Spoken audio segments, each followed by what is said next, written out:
Rochelle Plumstead here, Remax East Coast Elite. Thanks for joining me for this week's Movin Up Minute. We've got a great question from Billy Joe, came in through my Facebook page. Thank you so much for sending this. She's wondering a little bit more about bank repos. Where do you find them? How do you negotiate them? What are the terms? What are the risks? All that sort of thing. So I'll give you a real quick overview. Bank repos, from a real estate agent perspective, they come in just like any other listing. So you don't search bank repos.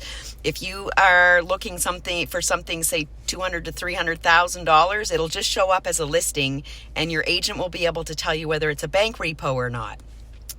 You can typically get these for a little bit better price. So if you're working within a budget, this can be a great option for you, but just be aware of the risks. More often than not, banks will attach what's called a Schedule A, or at least a disclaimer saying that they don't know anything about the property and they're not going to be held legally liable should anything be wrong. So you're essentially buying something you know nothing about. You don't know anything if the basement's ever flooded, if the roof's ever leaked, if there's ever been an infestation by insects or bats or rodents. Like you know nothing. So you're assuming all of this risk. And sometimes that's okay if you're really handy or you've got great connections. But let's say you're a first-time buyer and you're really not overly familiar with how housing works, owning a home, all the upgrades and renovations.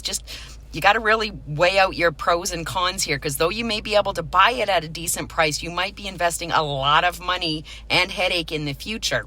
As far as negotiating goes, all banks have different criteria, but the most common one I see is leave offers open for, say, 48 hours or 72 hours for response. So what that means is if you write your offer today at 1 o'clock, you need to leave it open for the specified time for the bank to reply. They could reply within an hour or two, but they might wait that full amount of time, which leaves it open for more offers to come in, but also gives them the time to look it over. So I know that's a lot of information to try and cram into a Movin Up Minute. So if you have more questions, please reach out. I'm happy to answer them. And I love you guys sending your questions. So keep them coming. If you're moving up, moving over, moving out, you've got questions, I've got answers. We'll see y'all next week. Bye for now.